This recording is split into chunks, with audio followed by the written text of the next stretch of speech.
welcome to True Vine Talks with Rachel and Linda. We had a little break, try to regroup, enjoy the last days of summer, as I hope most of you are enjoying. So, Yeah.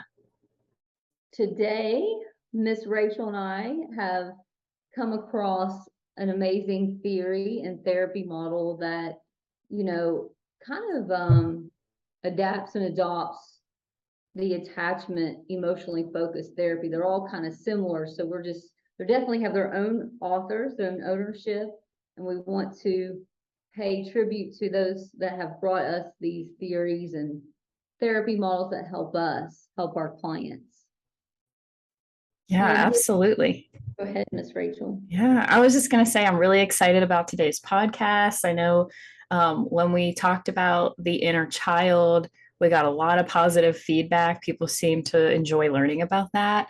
And so this is kind of an extension of inner child work when we're talking about internal family systems and these different parts of self. So,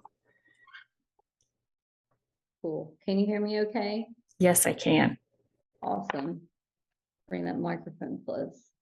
Yes, and the author is Richard C. Schwartz and Martha Sweezy. I did recently listen to the Audible. I have purchased their book as well, or his first edition, I think I have. And we just want to get into this a little bit because, we live in an individualized society. It's like this perpetuating the person and going after things and getting things done.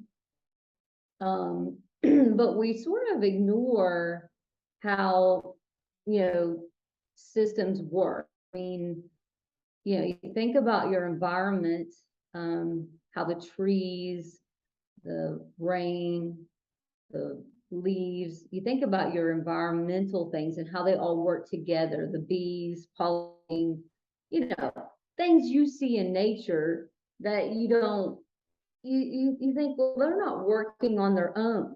Like, I was in the forest last weekend making TikToks, and I was like, wow, how does this all just collaborate and make this beautiful, masterful art? Mm. You know what I mean? Yeah. Yeah. There's two words on the board behind you, balance and harmony, that I'm thinking of as you're talking about this ecosystem working together. It's working in balance and harmony. Yeah. And those are the four key principles. Balance and harmony are the first two. And then he mentions leadership and development. So in order for a system to work together and effectively, he states that we have many parts and we definitely need leadership and we need to have some balance in our ecosystem. The example that he gives in the book, this town was suffering with malaria, and they, in order to get rid of malaria, it was coming from the mosquitoes. They put out DEET. I think it's DEET. I don't know. So, and what that did, it caused a chain reaction, right? And killed the mosquitoes. And then, you had the rats, they were dying. And then the cats, they had to dump out cats to fix the rat problem. Because, they manipulated one variable and had a chain reaction, and then they had another problem, a rat problem, because that killed the rats or whatever.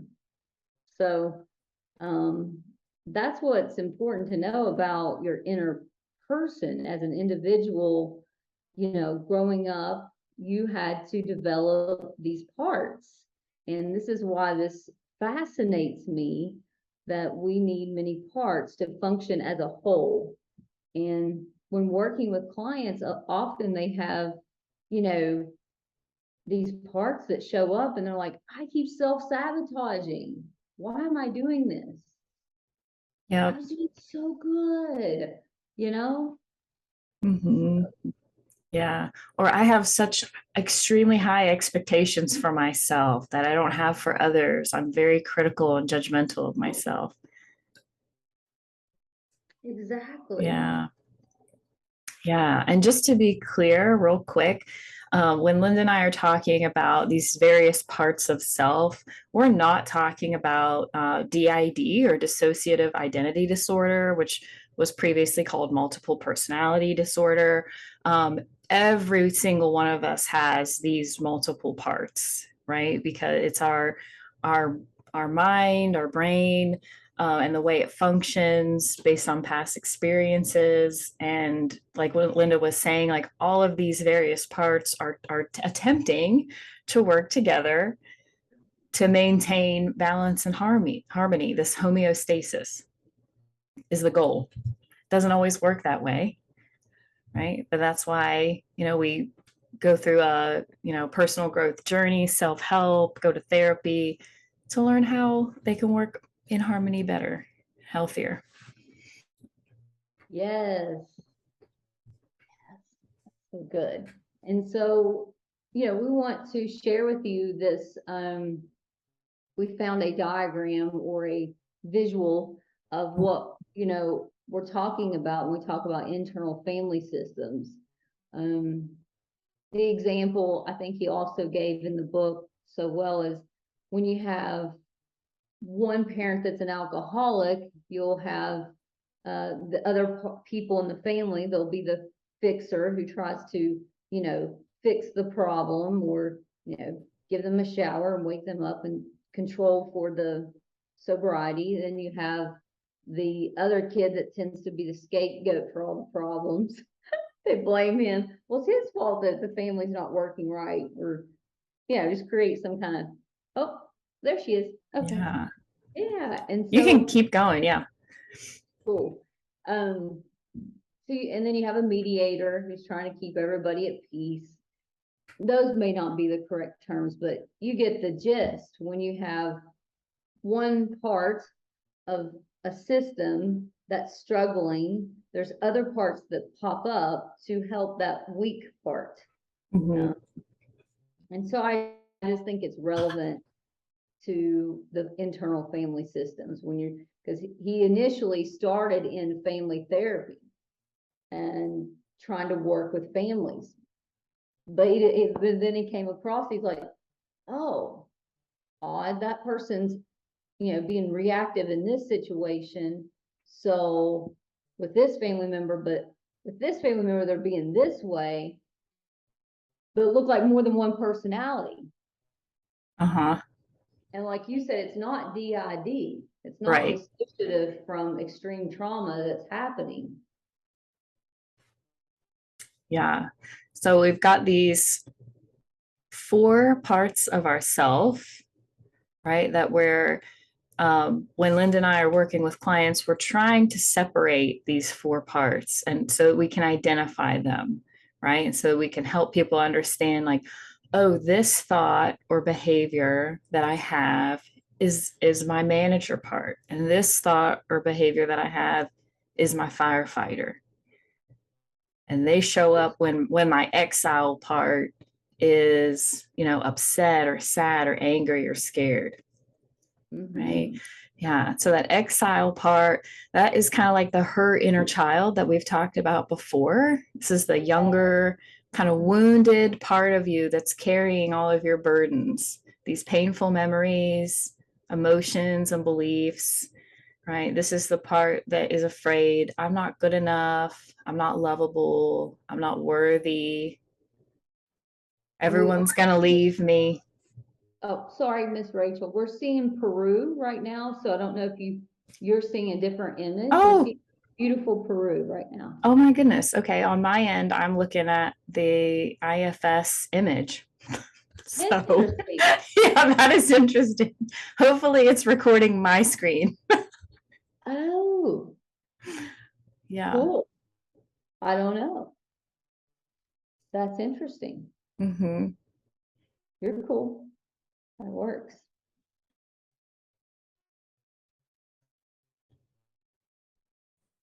Maybe I'm not looking at it right. I don't Maybe know. if I make it 50% over here.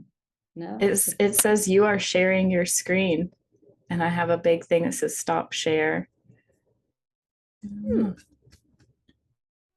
Well, I just wanted to let you know it was showing me the beautiful Peru that you visited, I which is appreciate that. Yeah, I'll just stop the share just in case. okay. And You think that's what it was showing to them? I will find out when I review this before it's posted. Right? Yeah, Wait a minute. there we How go.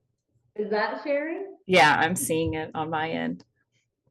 Okay, but make sure I know you'll go back and check to Yeah, make sure nothing popped up on my end. you're funny. We're seeing beautiful Peru. I'm like, oh, well, I'm not. That's what I wanted to Thanks for bring that letting up. me know.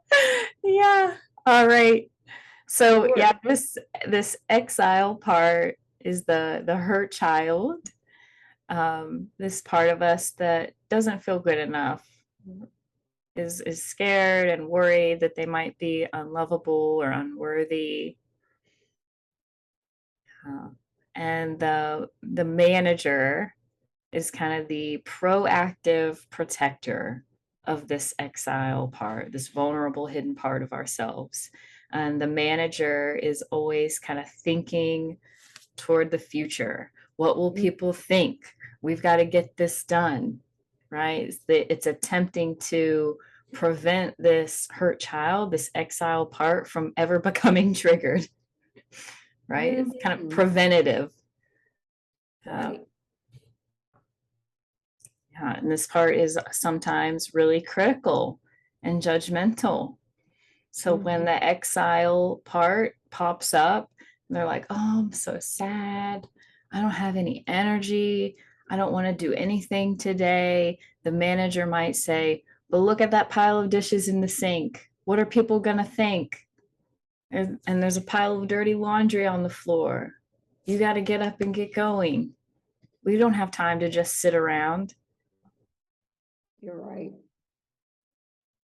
Yeah, and or people pleasing, Mm-hmm. what more can I do to get it right? And maybe if I jump through a few hoops, the person will love me, my inner child again. So the manager's Yeah. always trying to either combat or warrant warmth from an attachment figure. If we're because Rachel and I are emotionally focused, trained, and so I'm going to collaborate and interconnect the two things if that's cool. I'm sure Dr. Yeah. Sue Johnson agrees that these parts go together sometimes. Mm-hmm. Yeah. You might be having a really anxious moment in public. The manager might say, don't let anyone see this. Keep a smile on your face, nod, and get out of here. Yeah, Yeah. It's the mask definitely. that we masquerade in, right? That manager part. Yeah, that makes so much sense. You know, I've shared this on podcasts before. I'd be on the field, twirling the baton, doing my majorette routine, and my manager would give me a panic attack and oh, Mm-hmm. well, my inner child was afraid of judgment, the fear of judgment, being seen and not being good enough, forgetting the routine. And the manager said, nope, we're just going to take her out. Yeah. Isn't that wild? That your body will do what your mind is not telling you to do? Yeah. Yeah. And so then the firefighter shows up as kind of reactive, right? So the manager is proactive, is trying to prevent hurt, fear, shame, these negative emotions from popping up. Doesn't always work all the Mm-hmm. time. Where humans were going to feel. And so when these raw spots, right, as Linda and I call them through EFT work, get rubbed and we do become triggered, the firefighter then kind of wakes up and goes to work, is reactive, protector. He's trying to put the fire out, right?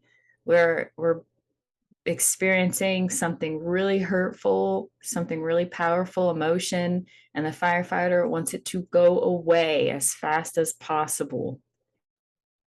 And so this is where, like, maybe numbing type of behaviors come from, some substance abuse, addictions, scrolling on your phone, right? Avoidance behaviors, right? Where we don't want to feel that emotion. We want it to go away. We want to avoid it. We want to not acknowledge it. Those are the firefighter examples. Yeah. Yeah. Do you think that the firefighter in EFT is the avoidant attachment style? Mm-hmm. Yeah. Yeah. Yeah, I was thinking that as I was reading all this, right? So the manager is more like behaviors that we typically would think of as the anxious preoccupied, I think, right? And then the firefighter is more the anxious avoidant. Yeah. Well stated. Yeah. And so I think it's interesting that we all have these parts, right? But some of us experience more of the firefighter showing up, and others experience more of the manager showing up. Yeah. And it makes sense from an attachment frame that maybe if you had trauma from your inner child, that you did whatever worked for you. So if going in a corner and hiding kept you safe, that's what you did. If fighting, yelling, screaming, cussing, throwing things worked to protect your exile self, that's what you did. Yeah, I've been sharing with people recently, like adult problems, the things that we're doing that we want to change are childhood solutions. Ooh, that's good. Yeah, like we learned these things as an attempt to cope, right? And they may have worked for us or appeared to work for us at some point, or we wouldn't have kept doing them, but they're not working anymore. And so these patterns and behaviors that we become conditioned to do, right, these bad habits, so to speak, are no longer serving us. And now it's our responsibility to create change in our life and develop new, healthier habits. Yes, Yeah. yes. And the more I'm just thinking about the pandemic, how we dealt with the pandemic. Did you take it head on, or did you hide, or did you go into um drinking a bunch of alcohol to cope? I mean, how did Yeah. you how did you manage the external stress and your internal family system? And this is what he's talking about. Inside, you've got so much happening. And this is why a lot of folks were struggling. They went into depression because you're like, I don't know what to do. My inner child's not safe. So how do I keep myself safe here? Yeah. Yeah. All reacting, responding, engaging with one another, these parts. Yeah. And then the fourth part is the kind of like the authentic self. This is who you really are at your core, right? And yeah, and Mhm. IFS says that the self is made up of the 8 C's, and those are compassionate, calm, curious, connected, confident, courageous, creative, and clarity. Right. So this part of you, the self, has all of those things. And it's the self that can, you know, teach the manager part of you to calm down, relax, be less afraid of judgment, right? Be less critical, more compassionate, right? Yourself can teach the firefighter healthier coping skills. So when that exile hurt child part of you does get triggered, does get upset, we can respond in a healthier way to soothe those negative emotions, right? And yourself can help to heal the exile part of you. So yeah, as you're sharing all that in your sweet voice, I'm just like, wow, there's so much. Aren't we complex though? So complex. Yeah. And so this is why we can't just get over things. Right?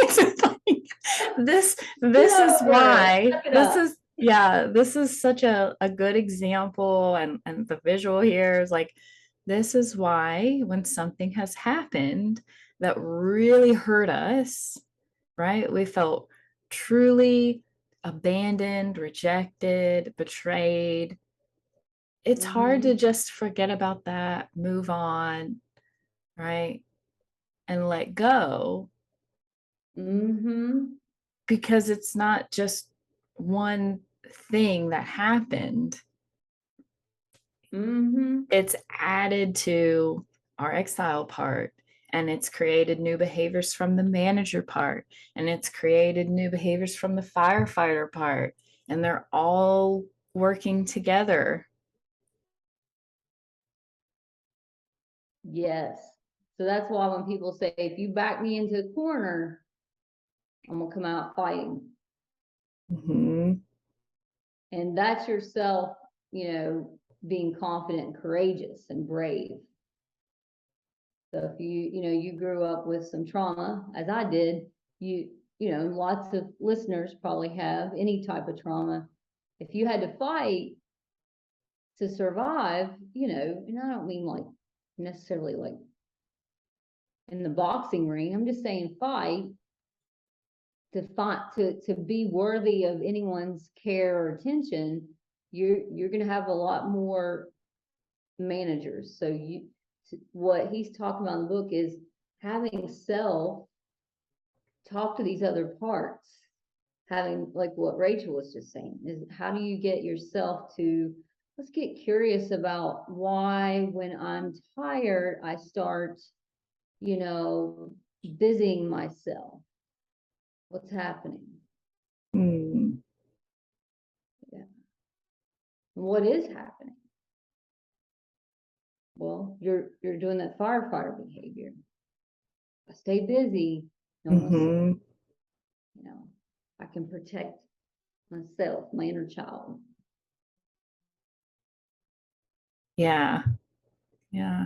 And this is why I hear this so much. People will just like say, like, I'm a mess. Right? Do you hear that a lot? And it's like, Mm-hmm.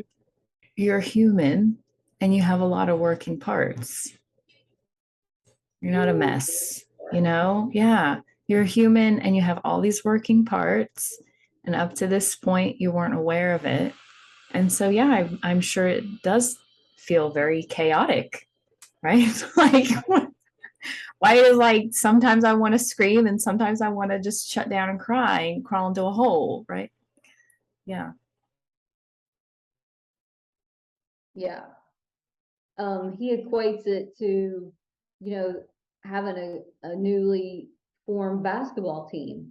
I think about the dream team, Michael Jordan, Scottie Pippen, and Dennis Rodman. That was my dream team when I was growing up.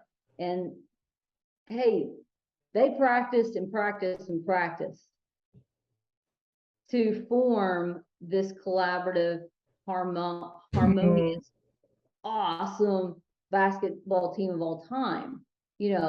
They came in with their own agendas, but they had to, in order to work together as an internal family system as a whole to be the best, they had to figure out, okay, Rodman's good at rebounds, right? Jordan's good at the layups. Pippen's good at the threes. Well, give that to this manager and let this manager do this. And tell the self, hey, have compassion if you didn't get that rebound. I played basketball, Rachel. We can tell. Yes, I love it. Cool. Hope it's a good analogy. I think it's a great one. For my sports listeners. That's right.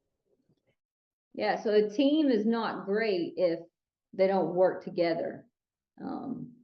Their parts, knowing what part is needed in this moment. So the idea in this model is that self can teach the firefighter and the managers how to work harmoniously rather than sabotage, which is pretty cool. Yeah. What would be some like real life examples of these parts working together, maybe not so harmoniously?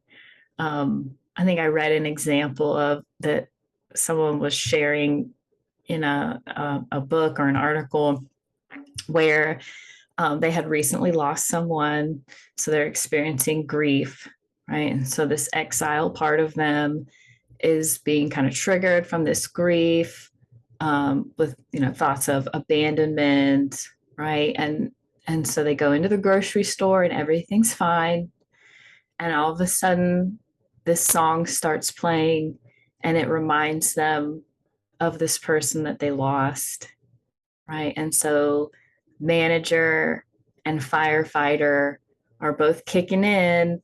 They're kind of working against one another, right? The manager says, everything's going to be okay.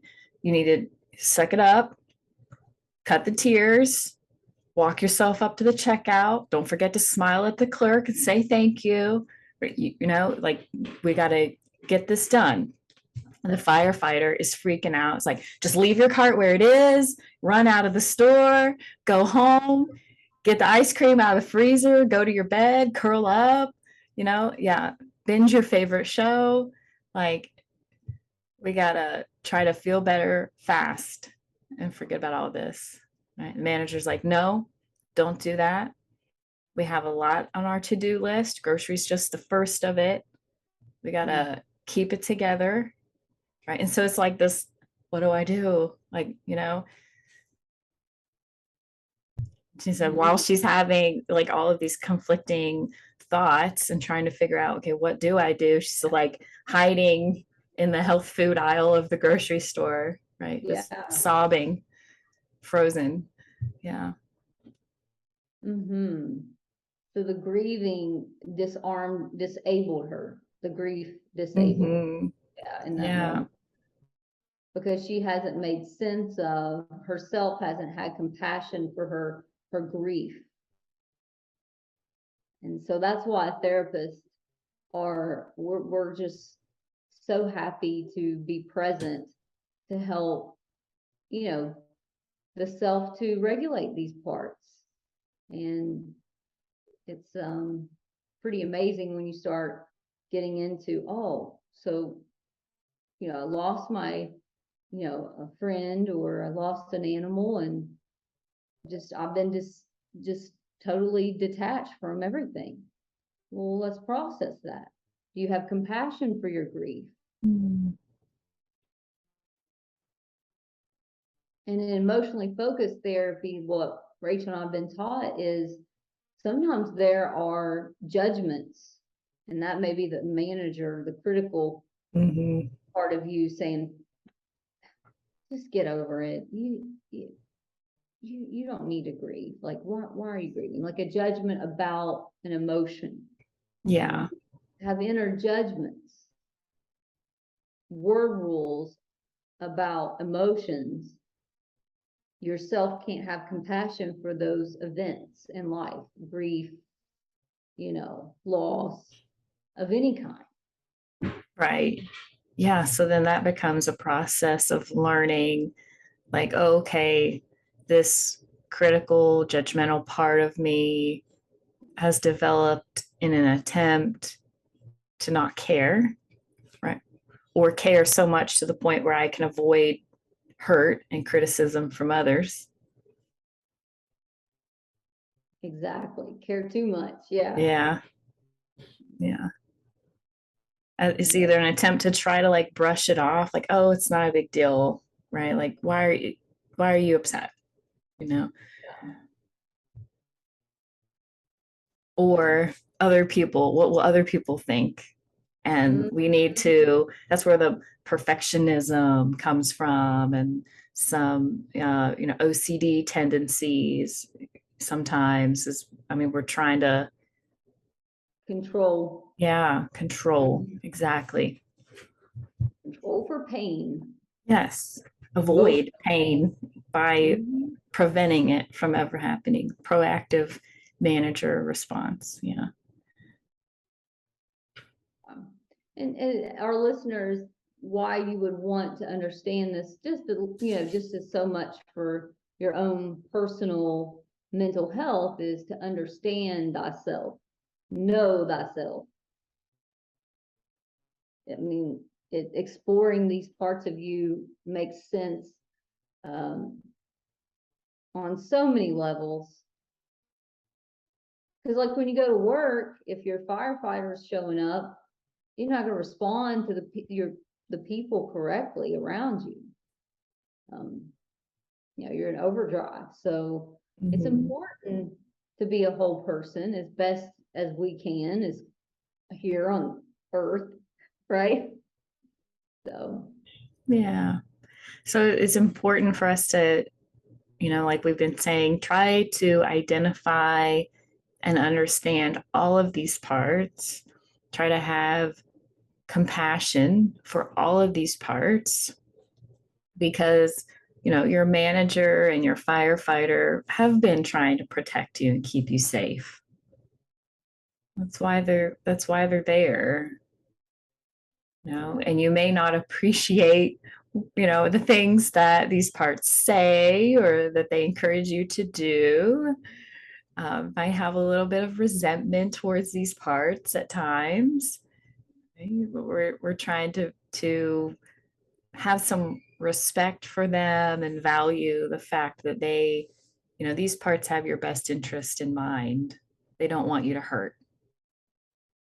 absolutely. Yeah, that's right. Have compassion for all your parts.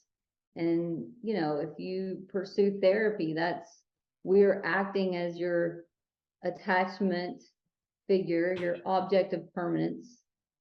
We're lending our limbic system to be a secure, compassionate self to these parts in the beginning of therapy.